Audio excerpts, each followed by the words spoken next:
And what's going on, everybody? Welcome to Geeking Poetic Podcast. I'm one of your hosts, Larry Roberts. Over there, he's the man on the hot mic. He is none other than Vito. And then the one over here that's got all the hairs in her face that she has to keep moving out of the way. She's going to keep doing that. Tickling my nose. Yeah, it's going to be the whole episode, I guarantee. Fight with it the whole time. Is none other than Megan Guess. And we are here for the second installment of our big top 20 movies of all time list. This is not the general, I guess, like popular consensus of what's the top 20. No, our lists are very different than what you would look up on like Wikipedia or something. This is each of our personal favorite top 20.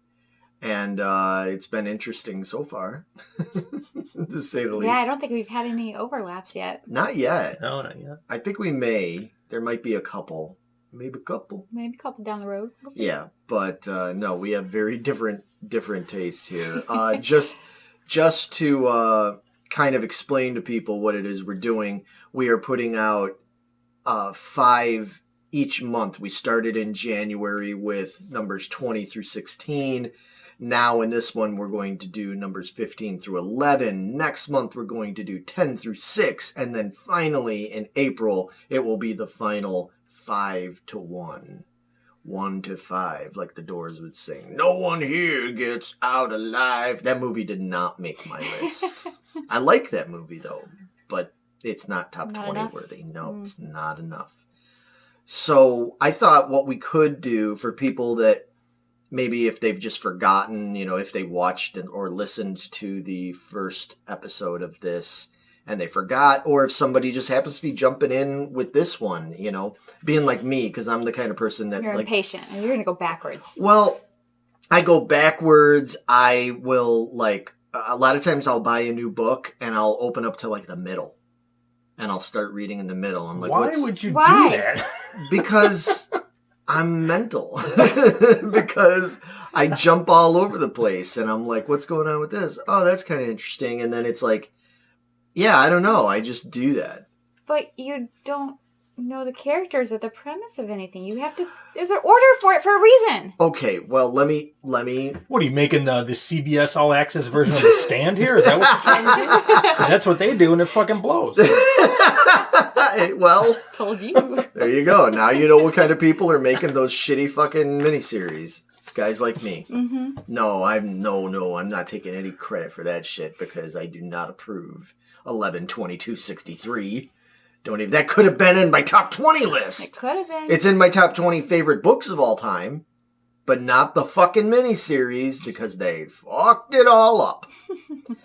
Anyway, I should say when I do that with books, though, it's usually more like biographies and stuff, not so much like a fictional thing, you know, because that doesn't really help. But it's, I mean, I don't know, because like, say, for example, if I get a book about Elton John, it's like, I may not initially be all that interested in hearing about his fucking childhood and all that kind of shit. It's like, I want to jump to Goodbye Yellow Brick Road. It's probably going to be somewhere in the middle of the damn book. So then I read that, and I get that out of the way, and I'm like, cool, okay, I wanted to know about that. Maybe now I'll go back and I'll read the other bullshit. That's impatient. Well, yeah, I am. You really are. I'm the king of spoilers. You need help. Well, you know, whatever. Nothing's going to help me. Anyway, I thought for those people that didn't remember or didn't hear the first part of it, we should just go through and list our 20 through 16. All right, let's do it. So, Vito, what was your 20 through 16? So I had VHS, Cube 2 Hypercube, The Philadelphia Experiment 2, Spaceballs, and Ghost Ship. There you have it. That is a very Vito-esque 5 right there. Very. It is. Yeah. So your number 16 was Ghost Ship, right? Yes. That's where you left off. Okay, Megan. I had 300. Okay. 300, Die Hard, Catch Me If You Can, Star Trek from the Kelvin Timeline, the first one, and what was it? Guardians of the Galaxy, the first one. Right. Okay. Kind of all over the place. It's a good list. Yeah, it's pretty good. That sums me up too. I'm all over the place. Yeah, well, I think all three of us have lists that are just kind of all over the place. Mine's probably the most all over the place. And you had what? My number 20 was 1974's Dark Star. My number 19 was 1937's Stage Door.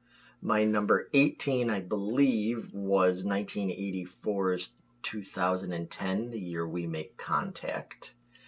My number 17 was 1980's Foxes, starring Jodie Foster. And my number 16 was the newest film on my entire list, which is Avengers Endgame. So that's... Solid list? That's pretty fucking all over the place. You are all over the place. 1937, struggling starlet movies with Katharine Hepburn, superhero movies from 2019, movies about Jupiter blowing up, all that kind of shit. Got it all. I got it all in that. I mean, I feel pretty good about that 5, but I'm excited about the next 5. I am too. Because now I got some heavy hitters in here. Yeah, exactly. I mean, all of these movies I love. I mean, obviously, I've seen hundreds and hundreds of movies, and we narrowed it down to 20, which wasn't easy. But yeah, now we're getting into like quotable ones, like movies where it's like I can just quote the movie all the time, which is why you probably wouldn't want to watch these movies with me, because I'll be that asshole. I feel bad because I know I'm that asshole. But I get mad at other assholes that do that are like, it's like, shut up, let me watch the movie. But then I'm like, yeah, I do that too. Yeah, I was watching movies with my parents the other day, and some of my little higher up ones we watched, and I sit there and quoted the entire movie. So my dad's like, well, you like this one, don't you? Maybe a little bit. Yeah. So, what can I say? We're getting into that batch. So, Vito, let's start with you as always. What is your number 15? It's a movie from 1998 called Sphere. Oh, okay.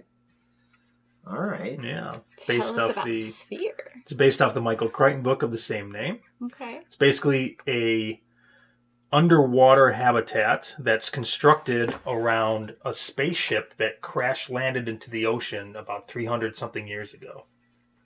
And you quickly find out, I'm not going to spoil, it's not really a spoiler because you find out in the first 15 minutes, it's an American spaceship. Oh. Now, it crash landed 300 something years ago. Right. So how does that Time work? traveled. Yeah. Timey-wimey. Yep. And now you were really in these timey-wimey ones. Yeah. So like the third one, or at least. Yeah. All-star cast, Dustin Hoffman, Samuel Jackson, Sharon Stone, Peter Coyote, Queen Latifah. I mean, it's an incredible film. Got ragged in the reviews, and when it came out, people hated it, but I love it. I think it's amazing. That's criteria for a Vito movie. And it's one of those movies I can watch like every night and not get tired of it. Wow. Yeah. Yeah, that definitely makes it. And Spice is not higher then. Yeah, well, you'll see. There's other. Okay, there's a reason for it. Okay. Yeah, and with that kind of cast, with Dustin Hoffman and Wile E. Coyote and whoever else he said was in it. And, the Roadrunners at the bottom of the ocean, piloting in some spare fucking time-traveling spaceship. That's how he gets away all the time. Instead of beep beep, it's bloop bloop. Jeez. There we go. Oh my gosh. All right. That's a real good one. I like that movie. So, Megan. Yes. What's your number 15? I went all the way back to 1984 with Romancing the Stone. Nice. Love this movie. I'm romancing the stone. Don't do my best Eddie Grant impersonation. I won't do that. Don't do that. Yeah, I won't. Okay, anyway. So I just love this whole thing. It's like this movie was made for me. She is a writer. Growing up, I wanted to be a writer so incredibly bad. I'm just not creative enough for it. But that's what I really wanted to do. Along with being a Egyptologist. Yeah. So put them together. It works, right? Yeah. Maybe. And then you throw her into this crazy, dangerous adventure. That's me. I'd be down for that. There's mudslides. Mudslides. I freaking love mudslides. They're amazing. And there's this handsome man that she meets and falls in love with. That's exciting. And then it's a treasure hunt on top of it. They got to go find treasure. Is there an actual stone in the movie? Yes. Oh, okay. I've never seen it, so I'm just asking. Really? Yeah. It's There's really alligators. good. It's really good. Yeah, I mean, it's so it you know, you might get turned off because it's got romancing and you sound like, oh, it's going to be a big romance. It's not. Yeah. It's not. It's not. I mean, there is the budding kind of love-hate thing going on between the two main characters and everything. What's his name? Michael... Colton. Jack Colton. Jack Colton, yeah. But he's The played character by Michael Douglas. Michael Douglas. That's what I couldn't think of. Yeah, Yeah. and then Kathleen Turner. And Right. Danny DeVito's in it. He's a bad guy. Yeah. It's hilarious. So It's funny. really funny. It's kind of almost like a sort of like a Alan Quartermain, Indiana Jones type movie, but like with a lot of like comedy, DeVito style comedy in it. It's really good. Yeah. Yeah, I saw that at the theater when it came out. Did you? Yeah, I'm jealous. because I'm old. Yeah, I love the second one too, but this one, again, if it gets me into it, I kind of have a favors to that one. Yeah. Yeah, the second one's good, but Romancing the Stone's way Way better. Yeah. The only thing, it has a snake in it. I'm not okay with that. Well, so does, Indiana Jones movies and stuff, so. Oh, that's not the one I'm great. Well, okay, yeah. All right, Yeah. we'll go with that. It gets killed, so I'm okay with that. Oh, as long as you can have Spoiler snakes. alert. You can have snakes in your movie as long as you murder them. That's what Megan says. Yeah. Snake killer. You love snakes on a plane, then, because that's a good one. I don't know about that. That may be reaching just a tad for me. Ugh. All right. Well, my number 15 is an 80s movie. It came out in 1980. I got in trouble for quoting this movie when I went to school because I was in like second or third grade. And I really should not have seen this movie, although a lot of other kids did. But I definitely had no business quoting it. And it is a little movie called The Blues Brothers. Oh no, what did you say?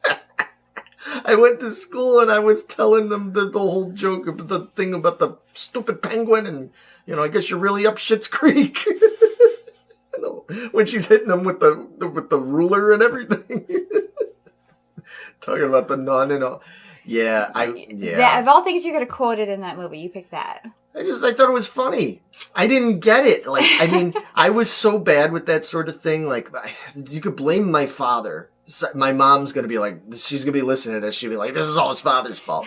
Because my dad would have me watch these movies with him that he'd be like, yeah, we're just going to watch this movie tonight. Like, don't say anything. And I'd watch like Cheech and Chong's next movie and things like that. And and Animal House and all those kind of things. And Blazing Saddles. Oh my goodness. Yeah, there's things. And I didn't get it. I didn't know. I was like 7. And I just saw my dad laughing at it, so I'm laughing. Don't even totally know what I'm laughing at. It just seemed, so then I'm going and telling kids, I'm like, I saw the Blues Brothers. And they're like, well, what was that like? And I'm like, there's this scene where this penguin who's a nun is like hitting them with a ruler and they call her a stupid fucking penguin and all that. And my teacher, my poor teacher, that's the same teacher that had to deal with me with the Frosty incident. Oh no. Oh, poor lady. Yeah. Yeah, there's second grade was harrowing. Let me tell you that. But anyway, I love this movie for obvious reasons. I mean, the soundtrack is incredible. It's just such a great soundtrack. It's hilarious. It's got this cast of incredible cast on top of Aykroyd and Belushi. It's got Carrie Fisher is in it. It's got Cab Calloway in it. It's got, oh my God, it's got Ray Charles in it. Aretha Franklin's in it. Like, just all these amazing cameos. Plus, it was largely filmed in my hometown. Not just Chicago, but literally in my area? neighborhood. Yeah, like the famous bridge that they jump is the 95th Street Bridge, man. Like, that's right by my house. It was like right down the street from Nick's house, and everything. So I was excited about that, as a kid, and you're watching this movie and it's like, whoa, like I know that street. I'm on that street every day and it's in a big movie. when you're 7, especially back It's then. pretty cool now. Yeah, and I even saw it and I was like, I know that. and even now, but I mean now it's like you've got so much reality television and YouTube and all that stuff. I mean, kids can put themselves up on TV now, you know. I mean, as are we. But It's different with a big blockbuster movie, though. yeah, it was. Plus, I mean, even at that age, I was so into music and everything.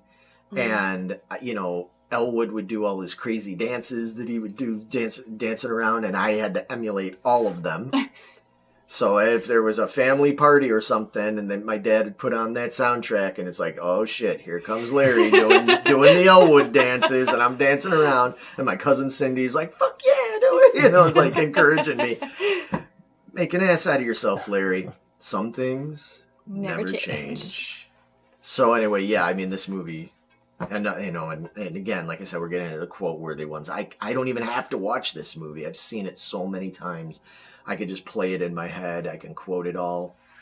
I still, when I drive through Chicago, I go through certain spots and it like pops up in my head. Maxwell Street, man. You know, come on. John Lee Hooker on Maxwell Street.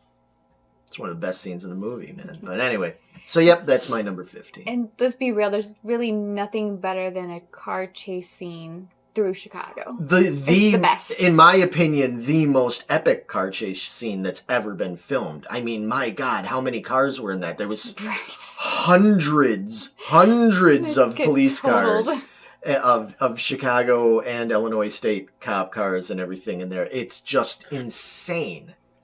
Insane. Amazing. Yeah. So it's a great movie. But good solid one. All right. Cool. Yeah, I'm glad you approve. I do. Vito, what is your number 14? Oh, wait, I was going to say, we didn't cue the first one. I'll cue him. I'll give him a good cue. How about 14? There you go. Okay, this one's from 1997. Okay, well, that was totally not appropriate. This one is called Event Horizon. Ooh. 3 words for you. Hellraiser in space. Yeah, basically.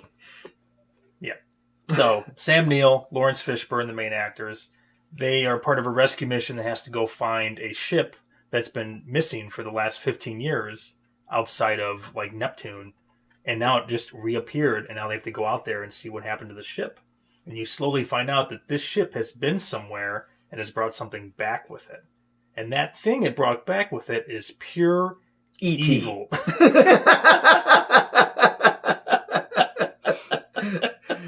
And that thing they brought back with it was Alf.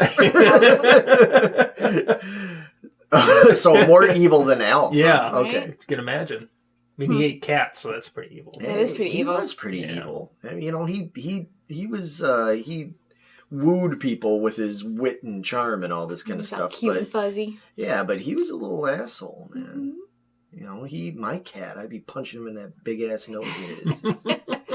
Kick him right back to whatever fucking furry planet he came from. Anyway, sorry, you were saying, so it brings back pure evil with it. Yes, and this movie is very graphic. Yeah. And they even cut it down from the version that they originally had, which those tapes are lost. So you can't see the original cut. Oh, but dude, it's brutal.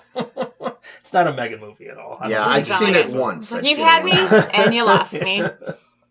I just love the idea that this ship opened up a portal, went into a different dimension, and came back with something that got possessed by it.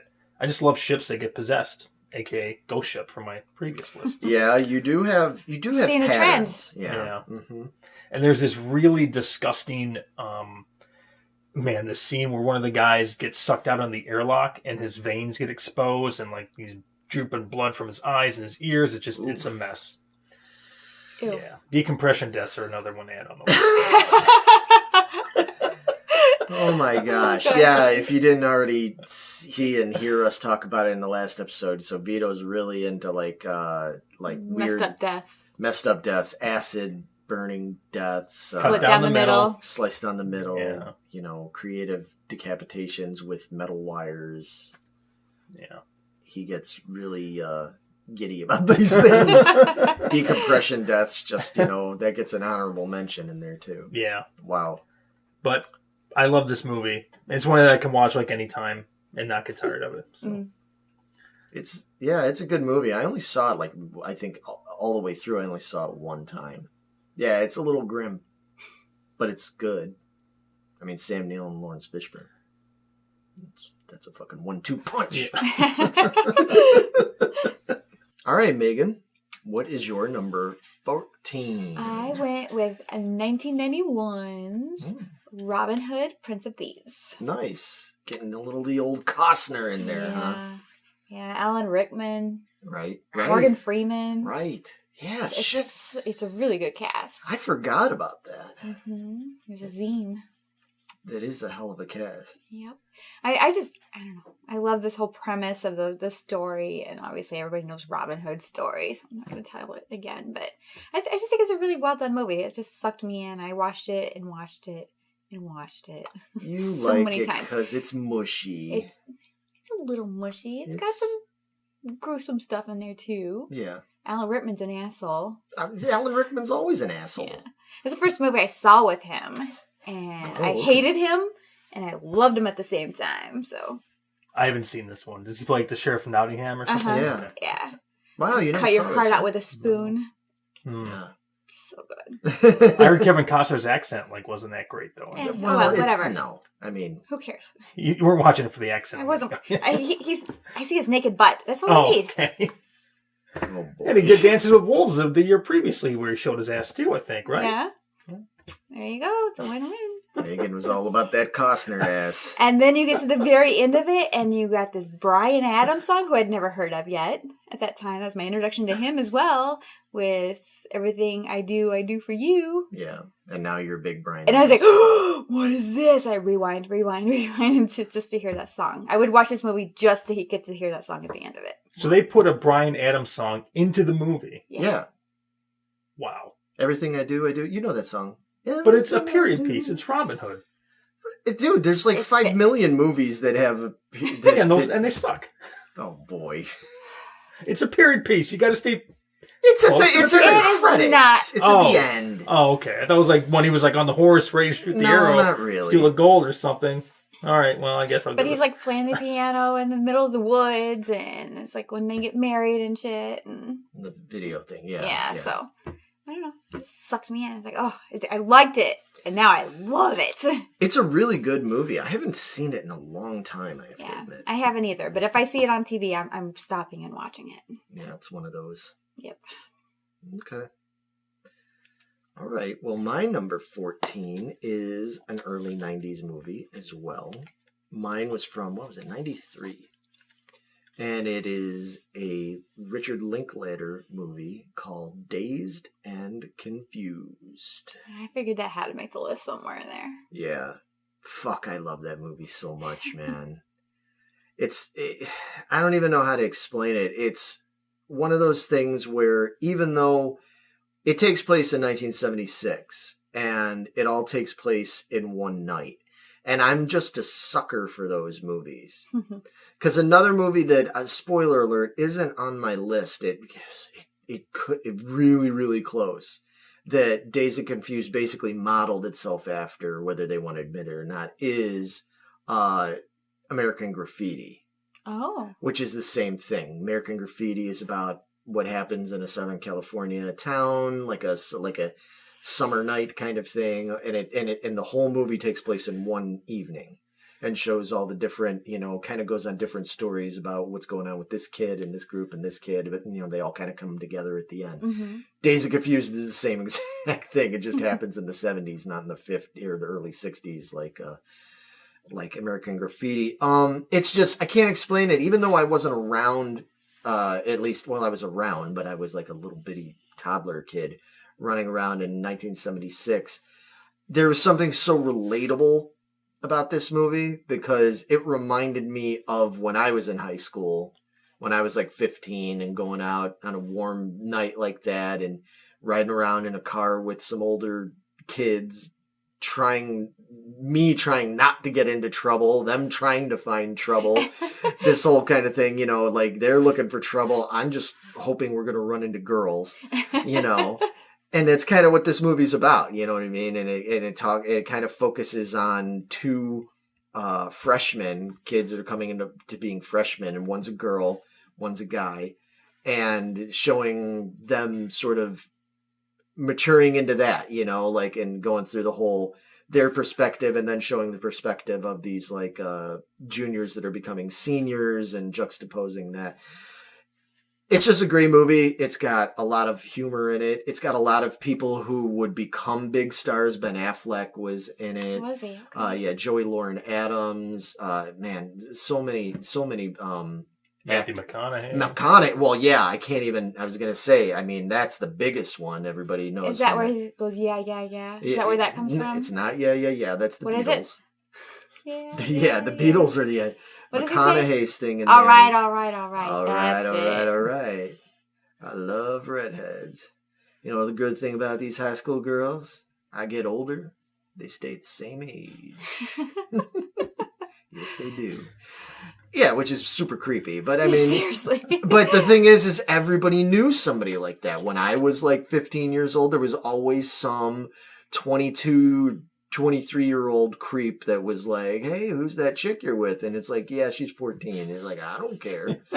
You know, and it's wrong. But still, the point is this isn't, you're not supposed to necessarily admire that. But it's just one of those movies that gives you that nostalgic feeling. And you're like, God, I remember this. I've lived this, you know, maybe different clothes, a little bit different music. But, you know, and that's why I think this movie still plays well with audiences. There's like 15-year-old kids now that are like, yeah, Days and Confused is awesome. Just a good coming of age movie. Exactly. Okay. And the fucking soundtrack, because it's all like, you know, it opens with a what is it? I'm trying to think of whose car it is, but it opens with like a 70 Chevelle or something like that, just slowly driving through the parking lot to Sweet Emotion by Aerosmith. And it's like, oh yeah, I am in for the ride of this movie, man, because it's got Aerosmith and fucking Slow Ride by Foghat and Rock and Roll All Night by Kiss. And it's a good time. It's a good fun movie. It makes you want to go out and party when you watch it. It's like, why am I sitting in on Saturday night watching this movie? I should be out in a muscle car, like drinking fucking, you know, Colt 45s and, you know, trolling for blondes and redheads and shit, you know, and trying to not get busted. What, am I the only one that lived like this? I mean, come on. Boy, oh boy. You guys are geeks, man. What can I tell you? That's why we're here. I know. I'm just fucking around. Anyway, all right. So, Vito, number 13. Hang on. I'm going to give you a cue. We're going to go.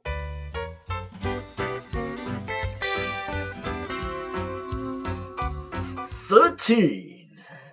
Well, this movie has nothing to do with that sound. This is from 1988. It's a movie called Phantasm 2.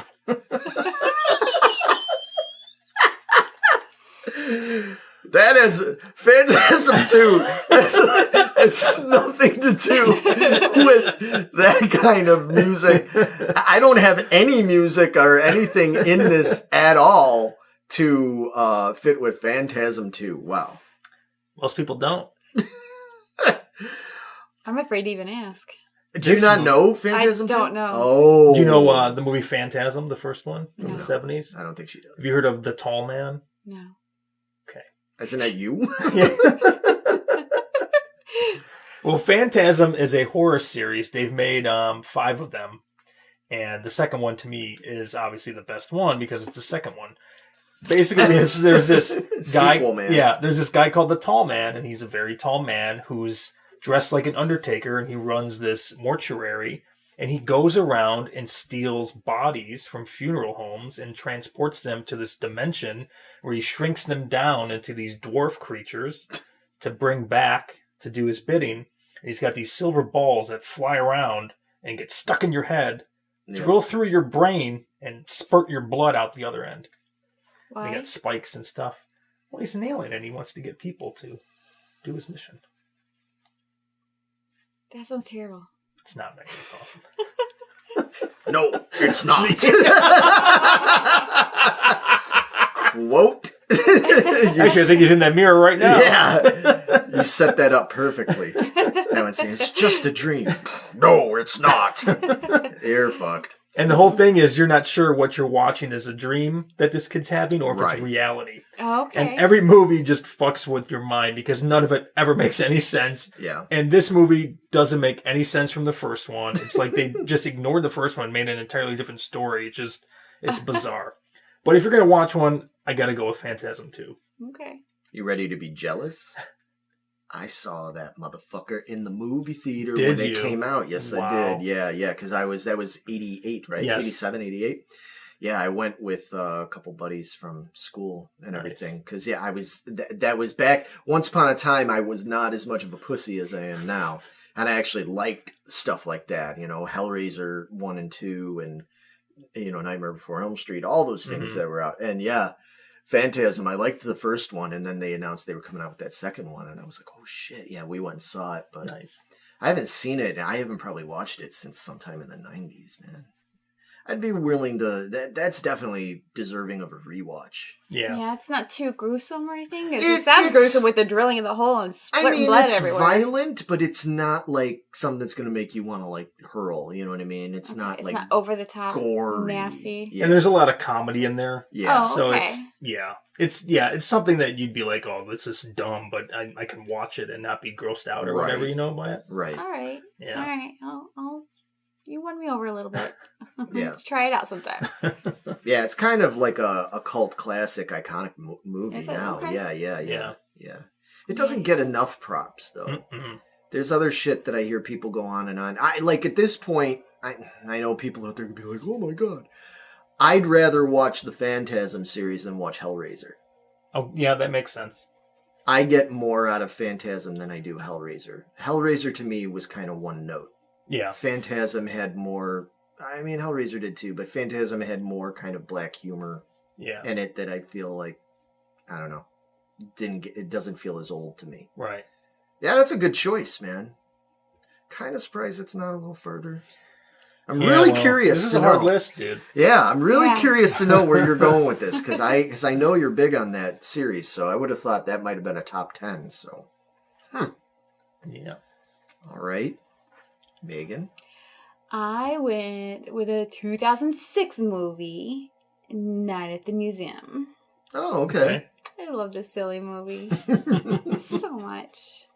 I mean, what's cooler than having a job in a museum and then at night all the exhibits fucking come to life? It's pretty cool.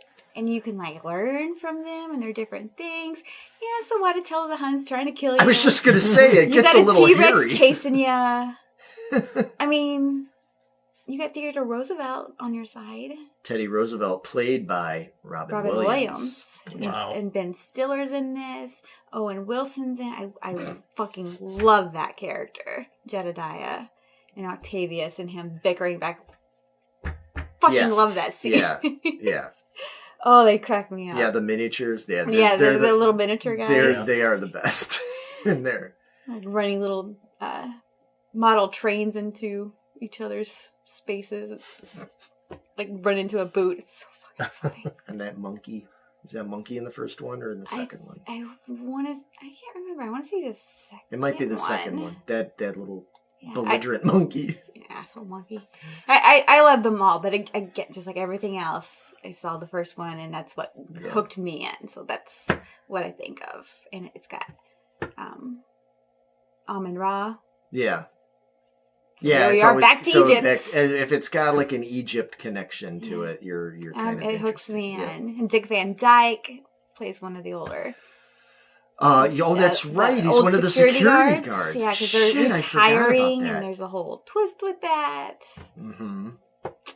I just love this silly movie. I love that whole series. Have you ever seen? No. Oh my gosh, So funny. dude, it's really Yeah. good. I mean, yeah, it might seem like it's kind of kiddie, but it's really good. It's probably, yeah, I would say it didn't make my list, but if I was doing a list of like, say, like the last 20 years or 25 years or whatever Mm-hmm. of like the best movies, it'd probably be on my. Yeah, you Yeah. make it that far? Yeah. Nice. Night in Museum. I like what's the one that has what's her face, Amelia Earhart in it? Star Trek Voyager? Not that one. Oh. Is it the second one? I want to say that's the second one. I think it's the second one. That's actually my favorite one. Is it? Yeah. Yeah. I like it. Well, 'Cause they Amy all Adams. escape into the wild or New York City or wherever Yeah. they are, and they have to go chase all these exhibits down because by daylight they just disintegrate Oh, really? and then they're gone forever. Right. So they have to get them all back into the museum. Mm, It's like, oh my god, they all escaped. What are we doing? They like cause havoc all over the city. nice. Yeah. Well, like I said, I mean, the second one is my favorite. 3 words. Amy Adams ass. Dude. She's got these fucking, like, aviator pants on from, like, the 30s that are... Oof. Booyah. Okay, anyway. Okay, moving on. Hey, we had to hear about Kevin Costner's ass. It won't be the last ass we hear about this Oh, boy. So I could get one ass in there, right? Anyway, yeah, that's a good choice. I approve of that. You guys have both been really, really good ones this time around, man. I approve. Right. Normally, I'm sitting here like rolling my eyes, going. I'm like, oh god, really? It's just so funny because like Vito's is all like fucked up sci-fi horror stuff. Yours is all like it's really nice, like it's like family entertainment, and mine is all like fucked up like music, kind of like. Whatever 70s music drug connected things. I don't know why that is because but my next one is that number 13 for me is a movie from 1997. Was written and directed by P.T. Anderson. It is a movie called Boogie Nights.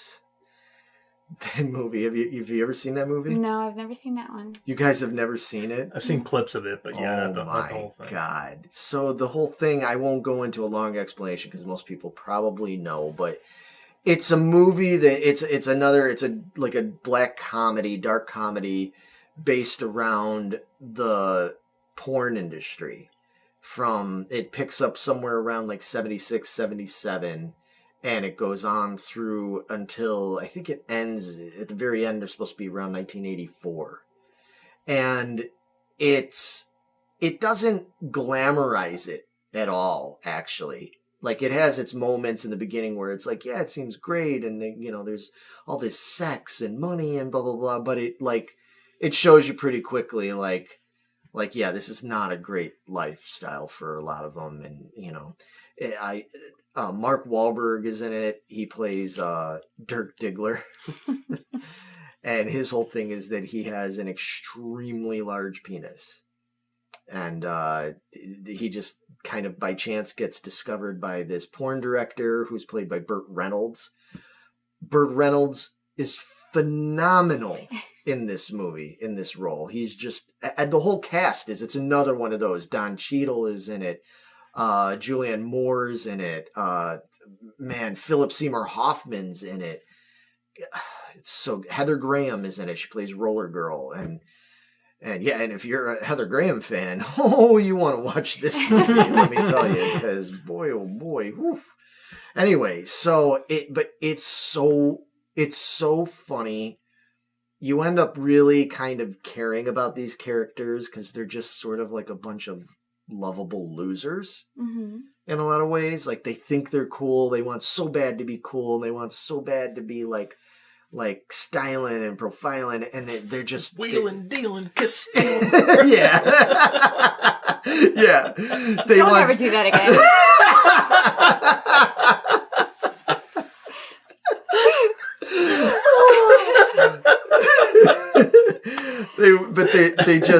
They're not Don Cheadle. Like every one of these characters in this movie are so good that you could do like a mini movie about just one of them, and it would be awesome. Don Cheadle's character, he's because he's African American guy. He is one of the porn actor guys, and he has an identity crisis. He can't figure out who he is and what he wants to be. So you see him throughout the movie go throughout all these drastic identity changes. Like in the beginning of the movie, he's a cowboy. He just decides he's a cowboy. He loves country music. He's a cowboy and everything. And he walks around with the full, the nudie suit they call, and the big 10-gallon hat. And and he's trying to act like country music guy and everything, and everybody's just like, what are you doing?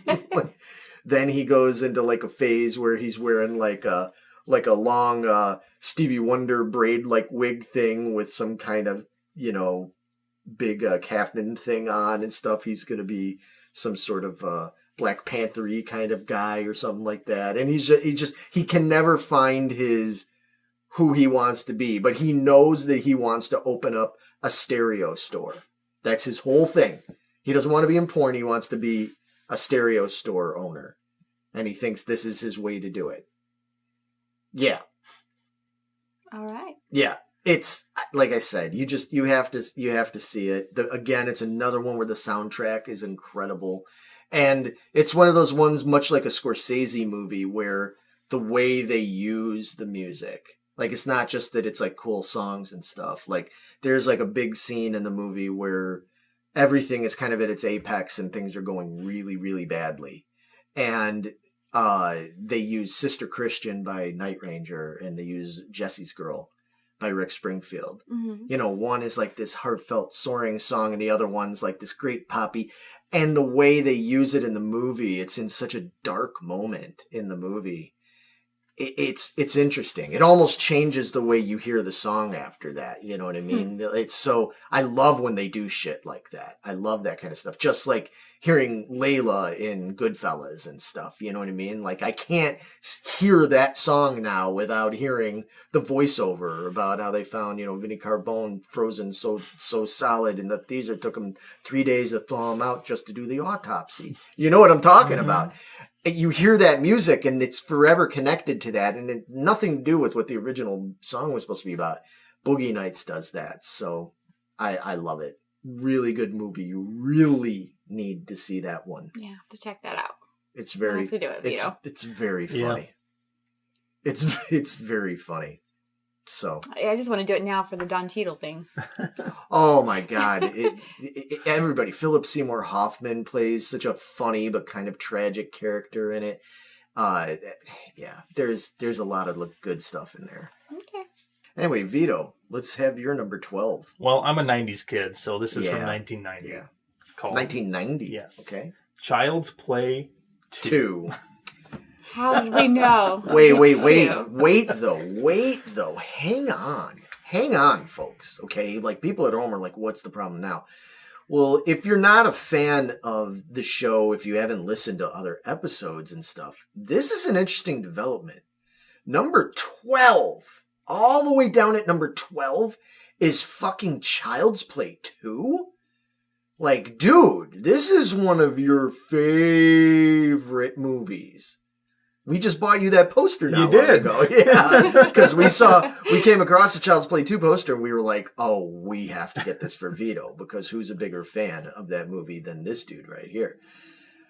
How did this make it so far down the list? Dude, this list is hard to put together, man. He keeps telling us that. Seriously? Yeah, I'm getting intrigued more and more as we go on, because I would have easily put this top 5 for you. But when we get to the top 10 echelon there, you'll see why these movies have been towards the bottom. You know? I can't even. I know. I'm like trying to think. I mean, there's a couple obvious ones, but I'm really trying to think. All right, well, go ahead. Tell us about why, Child's Play 2, I mean, one of my favorite horror movies of all time. It's literally my favorite horror franchise of all time is the Child's Play series. I just love the idea that this doll has been possessed by a serial killer, and now he's trying to get out of this plastic body into a real human body so he can be reborn again. And he happens to have told a secret to this little boy, Andy, and the first person he tells a secret to that he's a doll, he has to use their body to reanimate himself as a human. Right. And the ending sequence of this movie is one of the most spectacular sequences I've ever seen in my entire life. They go to a gigantic doll factory where they make the Chucky dolls. And it's this maze, and they're going through, and it's incredible. I don't want to ruin the movie for you, but there's a bunch of sequels, so you know that Chucky dies and then comes back to life. So I will say that the way that they destroy Chucky at the end of this movie is fucking brilliant and incredible. There's a melted plastic death scene that obviously has my name written all over it. There you go. Let's add another death to this Oh list. my God. It's incredible. I just, man, And I got to meat the cast of this movie last year at a horror convention, which Right. made my life. It was just, it was amazing. Was Brad Dourif there? Yes, and his Wow. daughter Fiona, which was in the later Chucky movies. Right. And Alex Vincent was there, who plays Andy Barclay, the child in the first two movies. Right. So yeah, I mean, I don't know what else to say, man. This movie is just incredible, and it has to be on this list. Obviously, it's towards the middle of my list, but That's the shocker to me. But like you said, you feel that you've got ones that take precedence over Child's Play 2. I don't know. I can't wait to see this. Yeah, exactly. All right, Megan. Yes. What is your number 12? My number 12 is a movie from 1999. A little movie that we've talked about before, but I'm going to mention it again, called The Mummy. Bishu Raja! Yeah, The Mummy. Yeah. People love our Mummy video, They man. sure do. That's done well. Very well. So, I mean, Brendan Fraser. It's Yeah. got, We Rachel know about your Weisz. Brendan Fraser, Yeah. infatuation. Yeah, super sexy. But when I was making these notes, I had a chuckle to myself because The Mummy is basically romancing the stone in Egypt. Yeah. So if you want to know what it's like, it's The Mummy, just That's true. it's in Colombia instead of Egypt. Okay. So it's got the romance. She meets a hot dude, hate each other, fall in love. They go on this crazy dangerous adventure together. Treasure hunting. I mean, and it's in Egypt. It's a win-win-win-win-win. And she's like this meek, tiny little librarian, Egyptologist. You can relate. I can relate.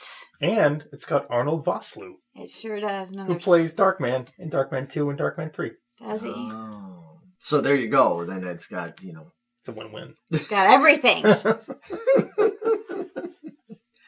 Yeah, I mean, I don't know. There's not much we could say about The Mummy. We've already talked We've already about covered it a it, but lot. I just adore these movies. Minus one where Rachel Weisz wasn't in it, but whatever. Yeah. Yeah, I don't think anybody liked that one. Not get into that one. We won't go there. But yeah, I just adore these movies. Yeah, curious to see what your top 10 is going to be then, if The Mummy is actually All the way down there? Yeah. Yeah, another shocker there, huh? Yeah, that is a shocker.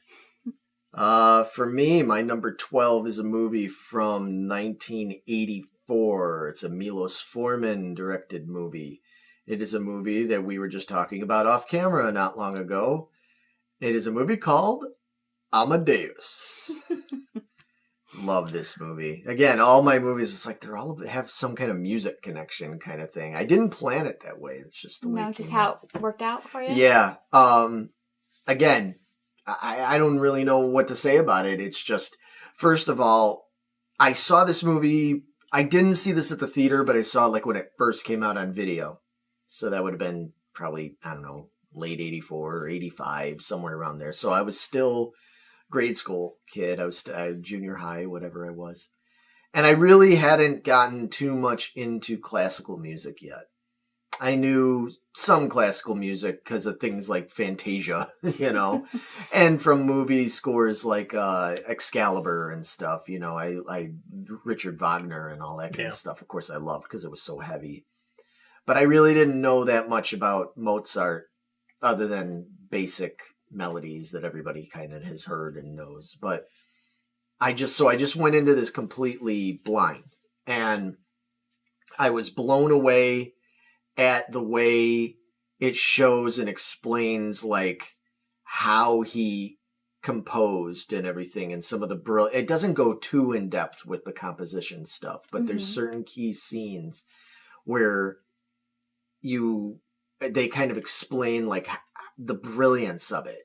And it literally opened my eyes, even though it's such a minor part of the movie, really, because the movie's really more about Salieri and Mozart's kind of respect and animosity at the same time towards each other, and Mozart's crazy life, with his problems with his estranged father eventually, and his wife, and his womanizing and drinking and all this other kind of shit. But the thing that I mainly took away from was the whole music aspect of it. Just like explaining things when Salieri's even like in the one scene he's talking about when he first heard this new piece from Mozart and the brilliance of it and how he used oboe and how it like all those kind of things like made this huge impression on me because I was just really learning how to play music. I'd been playing guitar for a few years at that point. And but you know, I mean, I was a kid. I just wanted to play Kiss and Motley Crue songs and Elvis and Beatles and shit. I didn't understand composition. I didn't understand, you know, classical music just sounded like whatever, a bunch of notes, you know what I mean? But this broke it down for me and I was like, man, okay, I'm starting to get it now. Now I'm sort of understanding like the importance of the orchestra, of why it is the way it is and how difficult this is and how much emotion is behind it. You know, Don Giovanni, the opera that he did in Prague and everything like I was talking about earlier is like all the hidden meaning behind that. You know, it's not just like a story, like there was personal shit going on in Mozart's life that fed into why he created that and the ominous father figure in this play and everything in this opera rather. Anyway, it opened up my love of that kind of stuff. And then from there, I was like, oh, now I want to go check out more Mozart. And now I want to get into Handel and Bach and you know, Tchaikovsky and all that. I started really delving more into classical music from there. And a lot of it stems from Amadeus. Plus, it's just funny. It's got some great funny moments. It's tragic. It's got this great cast. Tom Hulce plays Amadeus, and he was Larry, my namesake. He was Larry in Animal House. Mm-hmm. So he's playing this completely different kind of character. It's just brilliant. I don't really know what more to say about it other than it made a big impact on me. It's one of those ones, I don't watch it that often anymore. Like maybe once a year I get into a mode where I'm like, okay, I'm ready. I want to watch Amadeus. And it's sort of like, I don't know, it kind of inspires me in a weird way. It sort of depresses me too at the same time. But then again, I am in a doom metal band, so I guess, works for you. Yeah, I guess that does work for me. Yeah, I've seen parts of this movie. I haven't seen it all the way through. I needed to sit down and watch it. Yeah. Have you seen it at all, Vito? No. Oh, you might be interested. It needs to be in a music class you got going on. Yeah. Yeah, you might be interested in it. It's really good. It's one of those ones, like I said, even like as a kid when I first saw it, I was kind of like, okay, you know, I'll watch it out of boredom or whatever, you know, it's about music. Maybe it's cool. And I was just like, holy shit, this is a fucking incredible film. Like I said, it's funny. It's got this incredible cast to it. I mean, even if you, like I said, even if you're the kind of person that's just like, I don't know how much I'd be interested in stuff like from that period and about classical composers and stuff, give it a chance. It's surprising. It's surprisingly broad. Yeah. So. Yeah, I remember enjoying it, but I think there was I can't remember who it was, but he was terrible at playing the music, but everybody pretended like he was amazing. Oh, the Emperor, Emperor Joseph II. Yeah, the musical Emperor. Now, and I mean, that's the thing. Like, this movie does take liberties with. It's not completely based on truth. Of course, there's you know, but yeah, played by Jeffrey Jones. You know, from Lydia's father from Beetlejuice. He plays the Emperor, and oh my God. He means well. He's such a lovable character in this and everything, but he's trying to play because he's the Emperor. So he's all eager to play this piece that Salieri wrote, and Salieri's like, "Oh Jesus, don't play my music, man." But the Emperor's like trying to play it and sight read it and everything, and he's really bad. And of course, Salieri and the others have to go, "Oh, you know, wonderful, sir." And it's so bad. And Mozart, meanwhile, is walking in like, "What the fuck? This guy's awful." Yeah, hey, you'd have to watch it in the context of the movie, but yeah, he's the one that says Emperor Joseph is one. It's just simply got too many notes. Just cut a few and it's perfect. Anyway, yeah, really good one. But now we are down to the last batch for this episode. We are down to, it's not number 1, it's number 1. It is the number 11. And Vito, Lay on us what your number 11 is. Well, it's from 1993. Another 90s movie. It's also based off a book. Oh, I know what it is. It's got electric fences. Yeah. Oh. It's got plants that are no longer livable. They're extinct, but they came back to life somehow. Yeah. Jurassic Plant. Jurassic Plant. It's Jurassic Park. Yeah. Please tell me you're kidding. It's not like some stupid ass movie. You had her going. She did. I was like, wait a minute. Please don't be fucking with me. Yeah, who the fuck would know? It could have been anything. Yeah, fair enough. It is Vito. I wouldn't put it past him to have a movie called Jurassic Plant on his list. I wouldn't either. Sounds like an Asylum movie production special to me on Sci-Fi Channel. Yeah. You would totally sit down and watch. I would. How awesome would that be? Like killer plants that are from the Jurassic period that just, come back to life. They're cloned. We're claiming this. Do not steal this. But another movie we've talked at length about. Yeah. And obviously a movie that probably everybody in the entire world has seen by this point, I'm sure. Just about. I mean, wasn't this like the first movie to crack like $1 billion or something like that? Or the franchise? It might have been. It was huge, man. And they re-released it and it was number one again, like after all those years and shit. Yeah. I enjoyed the whole franchise, but Jurassic Park, to me, is the best one. Oh, wow. So yes. For once, that's how good it is. Folks, that's how good Jurassic Park 1 is. The fact that Sequel Man did not choose 2 or 3, that he said 1 is the best one. Damn. Yeah. And I love me Jurassic Park 3, man. But Jurassic Park 1 is where it's at. I mean, I was 11 years old? So this was like a perfect time for me to see. I saw this like 4 times in the theater. And it just blew my mind because I was obsessed with dinosaurs as a kid, like most kids are, right? Of course, yeah. So now you're seeing these dinosaurs on screen, and they look realistic as hell. It still looks good. Yeah, it's awesome. When we watched all those again for the when we did the Jurassic Park retrospective last year, 2 years ago, whenever that was, I couldn't believe how good it looked. I'm like, holy shit, this movie holds up well. It does. Because it's a mix of practical with some CGI magic on top of it, not relying just on CGI. That's the secret sauce right there. That's the way you do it. George Lucas had to learn that the hard way. Yeah. With his shitty prequels. Especially in terms of the CG and stuff in those movies.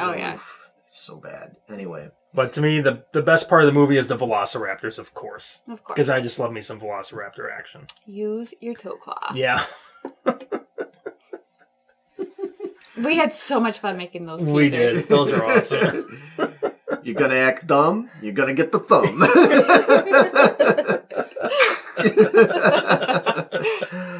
The whole franchise, but especially that first one, but those are ones that are worth, even if you've seen it a bunch of times, it's like worth every now and then being like, oh yeah, let's it's one of those movies. If it's on cable and you're sitting on the couch, you have to put it on, no matter where it is. Especially, but especially in certain scenes, like if you get to the part when the raptors get into the facility, and they're in the kitchen and all that, like you've seen it 200 times, but you're just like, oh, I gotta watch this. Yeah. It's still so badass when they're like pushing the door open, and they finally get in. You're like, holy fuck, that's so cool, man! Yep. They can open doors now. It's just it's so good, man. And the book is incredible. I know we're talking about movies, but literally you got to read the book if you haven't already. It's a masterpiece.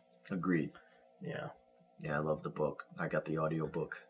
That's one of my favorite audiobooks, dude. It's a good one. Is it? It's Scott a good Brick one. Narrates it. He's one of my favorite narrators. Nice. All right. Yeah, that's a very nice number 11. That's a good one to end the this episode on for you. Megan, your number 11. Yes. May I help you?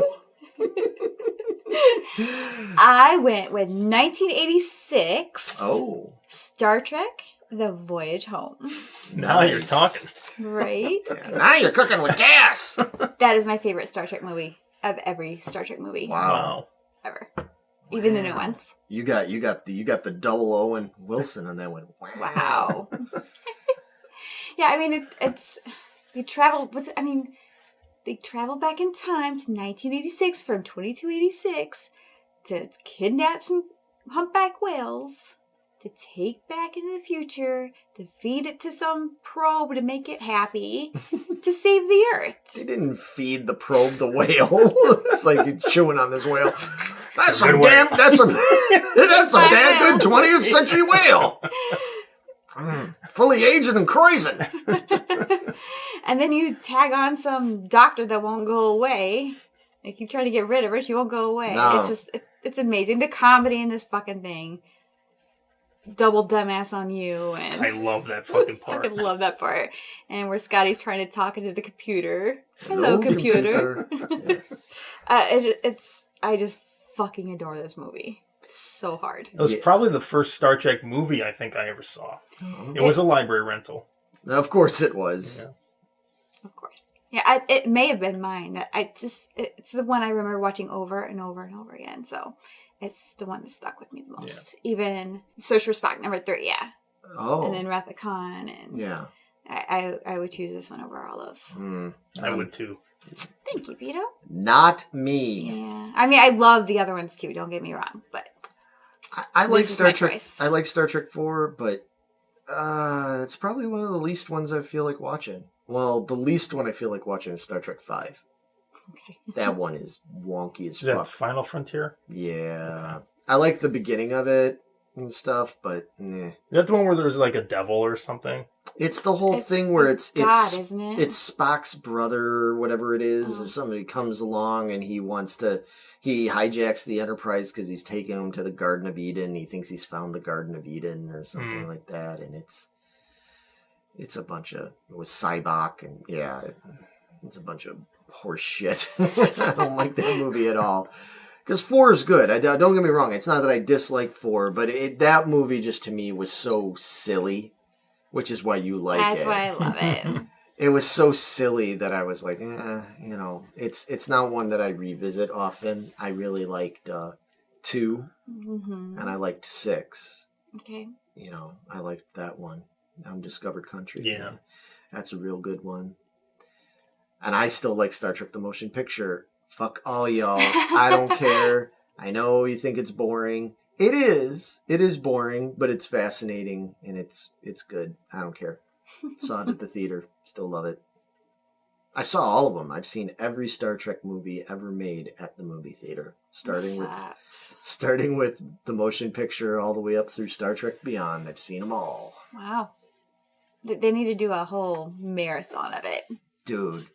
Like they do with like the It would Avengers be like the movies entire weekend, right? Yeah. Oh my God. Watching all these movies. That would be so cool. I think my brain would be mush after that. That's okay. What is that, like 10, 12? 12 or 13. Right. Yeah. That's a lot. So there were 6 original cast ones, and then there was the Next Generation. Yeah, there was the Next Gen ones. There was 4 of those. Yep. So that's 10. And then the 3 Kelvin timeline ones. So that's 13 Star Trek movies. I'm in. All right. So Paramount, you know that you got one person that's willing to pay for that ticket. Sure that am. $100 ticket. I will rent. It is. Where you could rent the movie theaters. I wonder if we can make that happen. And have like a watch party. Yeah. Who's in? Let's make it happen. 30-hour marathon of just all Star 3 Trek. of you. All 3 of you, make sure you let us know in the comments. Watch who's not going to blow up. That's the one that takes us over the map is people that want to bust around a movie theater for them. That's it. We found our ticket. Wow. All right. Well, my number 11 is a little movie. Came out in 1978. We're going back to the 70s here. And of course, it's got music in it because everything I talk about, especially in this episode, we get away from the music a little bit, I think, in the next batch, in 10 through 6. But my number 11 is a musical starring John Travolta and Olivia Newton-John. What? It's only 11? And it's called Grease. For shame. Well, just like Vito, just like him having Jurassic Park and Child's Play not even in the top 10. I mean, think about that. Jurassic Park and Child's Play, too. Not in the top 10 for Vito. That says something. It's the same thing. Originally, until I adjusted this list a little bit ago, Grease was even further. Shut up. It was like number 13 or something. Yeah, and then I looked at it and I was like, "That's stupid." I got it. All right, at least you had a little Grease 2 common has sense. to be higher than Grease 1 on this list. Okay, here's God damn it. Here's Vito, a he better disclaimer. not have. He better not have. Don't. Jesus Here's Christ, a Larry. disclaimer.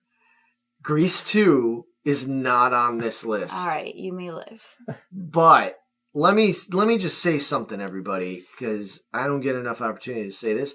I fucking love Grease 2. Dude, Grease 2 is awesome. It's awesomely bad, okay? No, it's just bad. No, it's awesome. Bad. I love the soundtrack. I just bought it God. again. Oh my God. I just bought it again on vinyl, on colored vinyl. Oh my gosh. Why would you waste your money? Did you fucking hear this abuse I gotta take? Dude, Cool Writer? Oh my God, I hate that song. It's so stupid. Yeah, because the songs in the Stupid. first Grease movie aren't fucking stupid. No, they're amazing. Don't you dare. They're all amazing. Grease 1 and 2. I'm telling you. I don't like any of them. So, I don't know. See, Vito's on my side about Grease too. Well, anyway, as far as the original Grease goes, I mean, this is just one of those movies that I fell in love with, you know, as a kid. This is the one that my poor parents kept trying to take me to go see in the movie theater, and I kept at the drive-in, and I'd fall asleep. Weren't you like begging them? To Yes, take you and you kept falling asleep? because we had the soundtrack. I think they may have even gone to see it first without me. Mm-hmm. You know, like as an adult date kind of thing. And they loved it, got the soundtrack. It was all over the radio back in 78. You couldn't get away from it, man. Mm-hmm.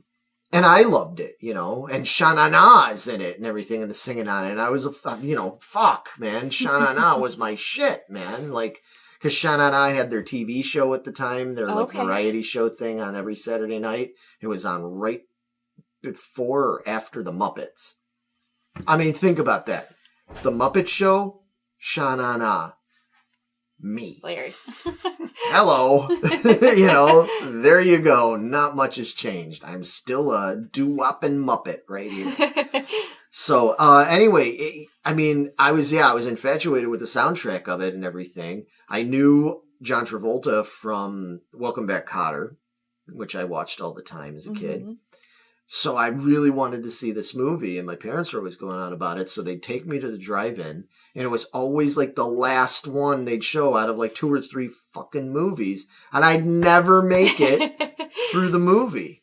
And I don't think I finally saw that movie in its entirety until we got it on Betamax, like around 1979, something like that, late 79, somewhere around. Yeah, it had to be like 79, early 80. I finally got to see the whole movie. Loved it. And I would watch it constantly because I had it on tape. I'd wake up on like a Sunday morning and I'd watch my Giggle Snort Hotel and, you know, a couple things like that. And then it was put the Grease tape in and watch it before my parents even got up, you know.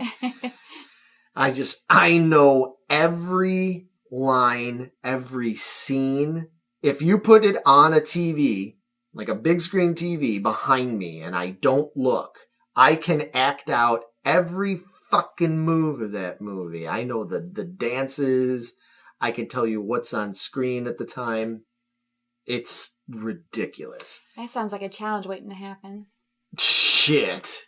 I will accept that challenge easily. No problem, man. I'd take that challenge. I could do that with a lot of movies. Yeah, well, a handful of them at least. But that's that. Yeah, probably almost anything that's going to be in like the top 10 I could do that with. But yeah, this movie is just, it's a big part of who I am. You know what I mean? Like it influenced me so much in terms of like just my musical taste and everything. It's got Olivia Newton-John in it, which I am infatuated with Olivia Newton-John. Love Olivia Newton-John. I don't mean like sexually or anything like that. I just mean like her in general. I don't know. She's great. She's such a cool person. She's a good person. She has this Olivia could sing one word and you're like, that's Olivia Newton-John. And that's rare, you know what I mean? And she's not one of these caterwauling, screeching women, you know. Like she has this lovely voice. She sings stuff that sounds like country. She does disco. She does rock. She does pop. Like, yeah. perfect. So yeah, there's nothing about Grease that I don't love. I agree. And it's super quote worthy. I quote it all the time now. The whole place is a no parking zone, crater face. I'll give you 75 cents for your whole car, including your chick. Yeah. Like there's so many great scenes. And the only thing that kept this movie to the number 2 slot and the soundtrack and everything was another soundtrack and movie that is another great one, not a top 20 for me, but is a movie called Saturday Night Fever. Yeah. Travolta was on top of the fucking world in 1978. He was literally in like the top 2, like, you know, soundtracks and movies. Like it was Saturday Night Fever and Grease. It was both him, man. Dancing his fucking ass off. Can you imagine if Carrie was a musical and he was in that as well? That would have been awesome. He would have had the hat trick, dude. Yep. We drop pig's blood on your head. You know, it's like Carrie spends a lot of time trying to do a hair, and then you go and you ruin it with pig's blood. What's up with that? Oh, Sandy.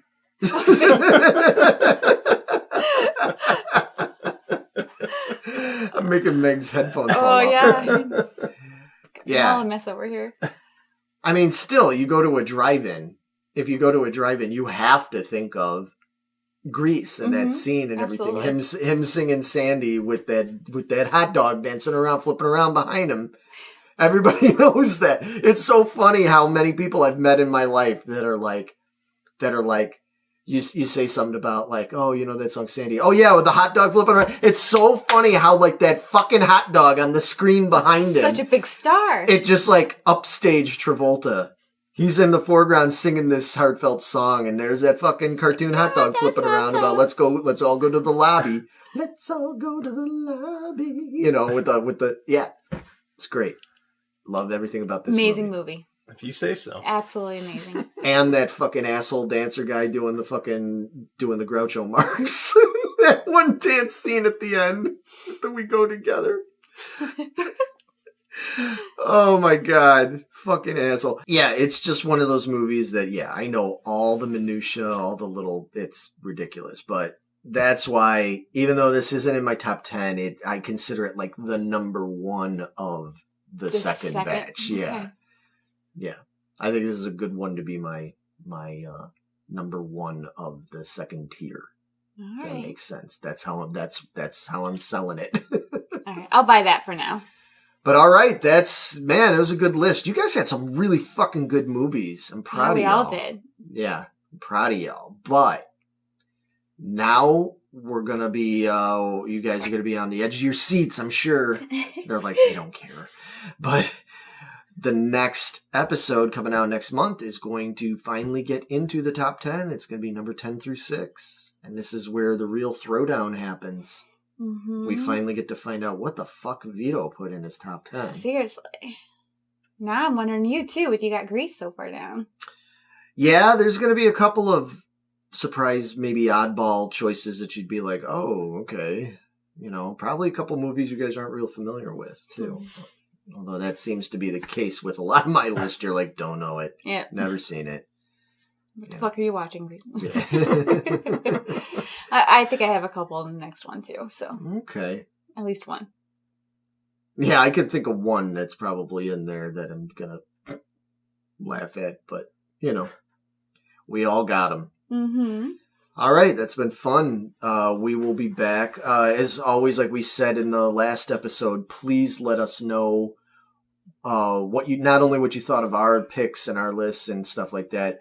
Let us know yours. We want to know yours because we're going to compile it all. If you guys do it, we plan on by the time we get to the final 5, we'd like to compile and maybe bring up some of your guys' lists and stuff. And especially if there's any that are of interest or similarity to ours, or if there's some. I saw one list that Alexander put up yesterday. One of our regular viewers and stuff.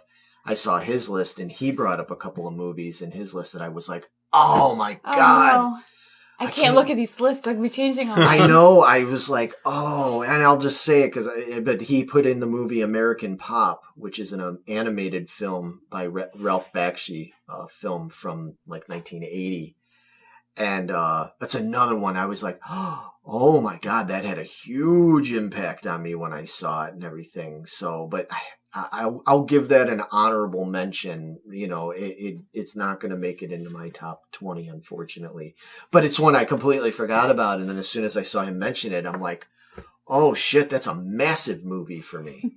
So, yeah, it just goes to show. And that just in my head, that just made me remember another movie that I can't believe I didn't put in my list. Fuck. Oh, shit. Yeah, we'll see. I may be adjusting this list even more. Oh, my God. How can I not put this in my list?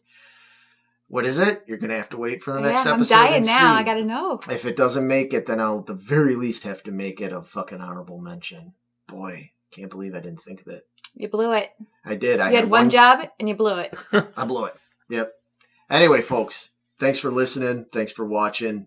And we'll be back soon with the top 10. Bye, everybody. Bye. See ya.